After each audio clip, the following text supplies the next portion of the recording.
क्या मुख्यमंत्री हेमंत सोरेन के नए निर्देश से विशेष गहन और पुनरीक्षण एसआईआर अभियान में बड़ा बदलाव देखने को मिलेगा? क्या बाबूलाल मरंडी 15 अगस्त तक की चेतावनी सरकार और प्रशासन पर दबाव बढ़ाएगा? क्या स्वास्थ्य मंत्री डॉक्टर इरफान अंसारी द्वारा बीजेपी पर लगाए गए गंभीर आरोपों से राजनीतिक विवाद और तेजी हो सकता है? क्या निशिकांत दुबे ने कांग्रेस और जवाहरलाल नेहरू को लेकर नया राजनीतिक हमला बोला है? और क्या जयराम महतो ने एक गरीब छात्रा की मदद करके लोगों का ध्यान अपनी ओर खींच लिया है? इन सभी खबरों को पूरा विवरण के साथ, महत्वपूर्ण विश्लेषण के साथ इस वीडियो में देखेंगे हम लोग। वीडियो को अंत तक देखिए क्योंकि आपको हर एक जानकारी मिलेगी। सबसे पहले बात करते हैं मुख्यमंत्री हेमंत सोरेन की। मुख्यमंत्री के उपयुक्त निर्देश दिया है कि विशेष गहन पुनरीक्षण यानी कि एसआईआर के दौरान कोई भी पात्र नागरिक जानकारी के अभाव से मतदाता सूची से वंचित न रहे।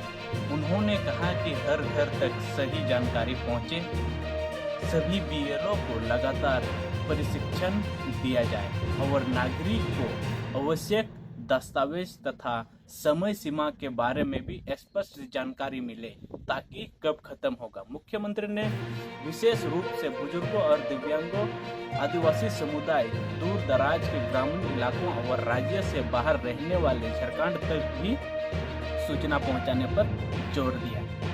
इसके अलावा मुख्यमंत्री ने एक छात्र छोटी कुमारी की उच्च शिक्षा में हर संभव सहायता उपलब्ध कराने के निर्देश भी दिए हैं और संबंधित मंत्री से मामले पर संज्ञान लेने का भी कहा है। यदि इस निर्देश पर प्रभावी पालन होता है तो इसे मतदाता जागरूकता और सरकारी सहायता दोनों को मजबूती मिल सकती है।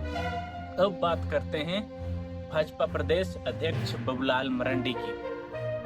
उन्होंने प्रशासन पर आरोप लगाया है कि लोग अपने वैध अधिकार के लिए सड़कों पर उतरने को मजबूर हैं, जबकि अधिकारी उनकी समस्याएं सुनने को तैयार ही नहीं है।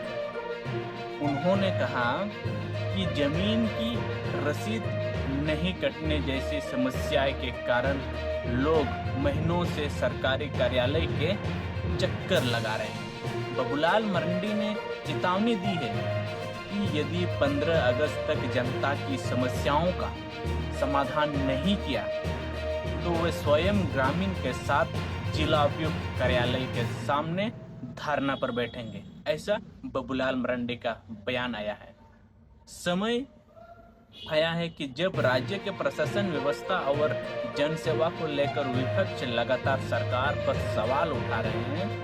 अब बात स्वास्थ्य मंत्री डॉक्टर इरफान अंसारी की। उन्होंने कहा कि अस्पताल सेवा का केंद्र है, हिंसा का नहीं। मरीजों को सुरक्षा और डॉक्टर का सम्मान और कानून का पालन सर्वोच्च प्राथमिकता होना चाहिए। इसके साथ ही उन्होंने भाजपा पर गंभीर आरोप भी लगाया है। इरफान अंसारी का दावा है कि जामताड़ा में मृत परिवार को अस्पताल ले जाकर उनके खिलाफ नारेबाजी करने के लिए कथित रूप से पैसे देने की कोशिश की गई, ऐसा आरोप लगाया गया। उन्होंने आरोप लगाया कि इसके बाद अस्पताल में तोड़फोड़, डॉक्टर और नर्स के साथ मारपीट हुई और सरकारी संपत्ति को नुकसान भी पहुंचाया गया। मंत्री ने कहा कि पूरे घटनाक्रम के सीसीटीवी फुटेज मौजूद है और दोषियों के खिलाफ कानून के अनुसार कार्रवाई भी की जाएगी, वो भी जल्द से जल्द। इन आरोपों संबंधित पक्षों की प्रतिक्रिया और जांच के नतीजे आगे की स्थिति को स्पष्ट करेंगे। अब बात करते हैं कि सांसद निशिकांत दुबे। उन्होंने सोशल मीडिया पर कांग्रेस और देश की पहले प्रधानमंत्री यानी कि पंडित जवाहरलाल नेहरू को लेकर ऐतिहासिक संदर्भों को गंभीर से राजनीतिक आरोप लगाया है। इन दावों के माध्यम से उन्होंने कांग्रेस के नीतियों और उस दौर के फैसलों की आलोचना की। इस बीच उन्होंने यह भी जानकारी दी कि साझा की पुनासी सिंचाई परियोजना के लिए लगभग 900 करोड़ रुपए की मंजूरी मिली है। यदि परियोजना समय पर पूरी होती है तो इस हजारों किसानों को सिंचाई, जल और संरक्षण और कृषि उत्पादन में लाभ मिलने की उम्मीद जताई जा रही है। अब बात करते हैं विधायक जयराम महतो की। उन्होंने बोकारो की इंटर स्टेट टॉपर छोटी नायक की आर्थिक मदद की है। जी हाँ, आप सही सुन रहे हैं। जानकारी के अनुसार छात्र की पढ़ाई 16,000 रुपये की हॉस्पिटल फीस के अभाव में रुकने की स्थिति में थी छोटी नायक। जयराम महतो ने अपने निजी वेतन से 1 वर्ष की फीस की घोषणा की है और परिवार को भरोसा दिलाया है कि आर्थिक कारणों से आगे भी पढ़ाई नहीं रुकेगी छोटी। उन्होंने कहा कि शिक्षा हर बच्चे का अधिकार है, हर बच्चे को शिक्षा प्राप्त करने के अधिकार है और किसी भी प्रतिभा छात्र की पढ़ाई केवल पैसों की कमी के कारण